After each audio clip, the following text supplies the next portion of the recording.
နာနီမလေးက CEO ကြီးကိုပထမဆုံးအကြိမ်ဖြစ်ညစာအတူစားဖို့ဖိတ်ခေါ်ခဲ့ပေမဲ့အဲ့ဒီထမင်းတနက်ရဲ့ကုန်ကြစရိတ်က US ဒေါ်လာ1000တောင်ကျတင်သွားခဲ့ပါတယ်။ဒီမင်းကလေးရဲ့တွန့်ဆုနေတဲ့ညနာဘေးကိုမြင်တော့ CEO ကြီးကသူမကိုစားငွေရှင်းပေးဖို့ကြိုးစားခဲ့ပါသေးတယ်။ဒါပေမဲ့သူကသူ့ရဲ့ဖုန်းနဲ့ wallet ပတ်စံအိတ်ကိုကားထဲမှာမေ့ကြံခဲ့တာပါ။ပိုဆိုးတာကဒီမင်းကလေးကလည်းသူမရဲ့ဖုန်းကိုယူလာဖို့မေ့သွားခဲ့တာပါပဲ။သူတို့ငွေမရှိနိုင်တာကိုဝေတာဝန်ထမ်းလေးကမြင်သွားတဲ့အခါစားတောက်ဆိုင်ပိုင်ရှင်ကိုချက်ချင်းခေါ်လိုက်ပါတော့တယ်။စားတောက်ဆိုင်ပိုင်ရှင်ကတော့အကျွေးဆက်တဲ့အနေနဲ့သူတို့ကိုပကန်းစည်းဖို့ခိုင်းပါတော့တယ်။ပကန်းချက်ရေး3000တောင်ဆေးရမယ်ဆိုတာကိုကြားလိုက်ရတဲ့အခါမှာတော့ဒီမင်းကလေးကချက်ချင်းပဲငင်းဆန်လိုက်ပါတယ်။အဲ့ဒီနောက်မှာတော့သူမကဖုန်းပြန်ယူပြီးငွေရှင်းလိုက်ဖို့အတွက် CEO ကြီးကိုဒီဆိုင်မှာဖိတ်ထားခဲ့ပြီးသူမကကားစီခစ်တာပြန်သွားမယ်လို့အကြံပြုလိုက်ပါတယ်။ဒါပေမဲ့စားတောက်ဆိုင်ပိုင်ရှင်ကဒီမင်းကလေးနောက်တစ်ခေါက်ပြန်မလာတော့မှကိုကြောက်တာကြောင့်သူမရဲ့အဆိုပြုချက်ကိုပယ်ချလိုက်ပါတယ်။ပကန်းမဆေးချင်တဲ့ဒီမင်းကလေးဟာ US ဒေါ်လာ20တန်ဖိုးရှိတဲ့ CEO ကြီးရဲ့ wheelchair ကိုရောင်းစားလို့ရကြောင်းပြောလိုက်ပါတော့တယ်။အဲ့ဒီစကားကိုကြားလိုက်ရတဲ့အခါမှာတော့ CEO ကြီးကအယမ်းကိုဒေါသထွက်သွားခဲ့ပါတယ်။သူကသူ့ရဲ့ wheelchair ပေါ်ကခလုတ်တစ်ခုကိုချက်ချင်းနှိပ်လိုက်ပါတယ်။မကြခင်မှာမဲ့ body gas တစုအထဲကိုအပြေးလာရောက်လာကြပါတယ်။အဲ့ဒီလောက်များပြားတဲ့ body gas တွေကိုမြင်လိုက်ရတဲ့အခါမှာတော့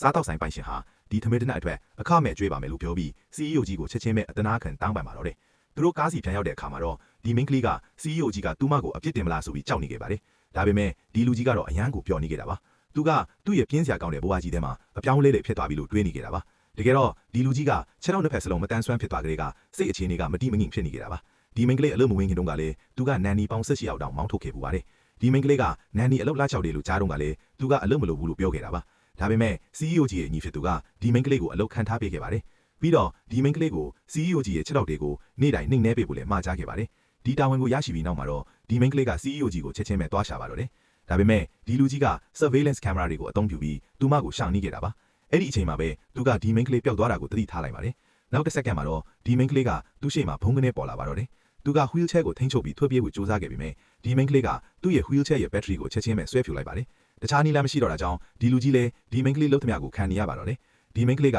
သူ့ခြေထောက်ပေါ်ကအမာရွက်ဒီကိုမြင်ရင်ချိန်သိမ်းမောက်ယွန်းရှားလိမ့်မယ်လို့သူအစကတွေးနေခဲ့တာပါ။ဒါပေမဲ့ဒီမင်းကလေးကလုံးဝမယွန်းရှားတဲ့အပြင်အဲ့ဒီအမာရွက်ဒီကနာနေသေးလားဆိုပြီးကျင်ကျင်နာနာမေးခဲ့ပါသေးတယ်။ဒီမင်းကလေးကစိတ်ပါလက်ပါနှိမ့်နေဖိနေတာကိုမြင်တော့ဒီလူကြီးရဲ့တင်းတန်နေတဲ့အာယုံကြောတွေကတခဲဖေးလျော့ကျသွားခဲ့ပါတယ်။တစ်ဖက်မှာလည်းဒီလူကြီးကနှိမ့်နေတာကိုလိန်မာပါနဲ့စွာလက်ခံနေတာကို CEO ကြီးရဲ့ညီထစ်သူကမြင်သွားတဲ့အခါအယမ်းကိုဝမ်းသာသွားခဲ့ပါတယ်။သူကဒီမင်းကလေးကိုစုလာအနေနဲ့ US ဒေါ်လာ9000ချက်ချင်းပေးလိုက်ပါတယ်။သူမရဲ့ bank account ထဲမှာတိုးနေတဲ့ငွေလက်ကျန်ကိုကြည့်ပြီးဒီမင်းကလေးကတော့အတိုင်းမသိပျော်ရွှင်နေခဲ့တာပါ။အဲ့ဒီအချိန်မှာပဲညီထစ်သူကသူမကိုနောက်ထပ်တာဝန်တစ်ထပ်ပေးလိုက်ပါတယ်။အဲ့ဒါကဒီလူကြီးကိုအစားပုံမှန်စားအောင်လုပ်ပေးဖို့ပါ။မကြခင်မှာပဲဒီမင်းကလေးက CEO ကြီးအတွက်အရသာရှိတဲ့ဟင်းလျာတွေကိုချက်ပြပေးခဲ့ပြီးမြဲသူကတော့လုံးဝမကျေနပ်ပေအပြင်ညနာစူးပွင့်ပြီးခန်းထဲကထွက်သွားခဲ့ပါတယ်။ဒီလူကြီးရဲ့စိတ်တိုးတက်တဲ့အကျင့်ဆိုးကိုကုသပေးဖို့အတွက်ဒီမင်းကလေးကတနေကုန်ဘာမှမကြွေးဘဲနဲ့တမနေတကပြစ်ထားလိုက်ပါတယ်။ညဘက်ရောက်တဲ့အခါမှာတော့ဘိုက်အရိုက်စာနေတဲ့ဒီလူကြီးကမီးတိုးထဲကိုတိတ်ဆိတ်ခိုးဝင်သွားပါတယ်။သူ refrigerator ရေခဲတရားကိုဖွင့်ကြည့်တဲ့အခါမှာတော့အထဲမှာထမင်းကြောတစ်ပွဲအစင်ရှိနေတာကိုတွေ့လိုက်ရပါတယ်။တကယ်တော့ဒီမင်းကလေးကသူဘိုက်စာလို့အစာခိုးရှာလိမ့်မယ်ဆိုတာကို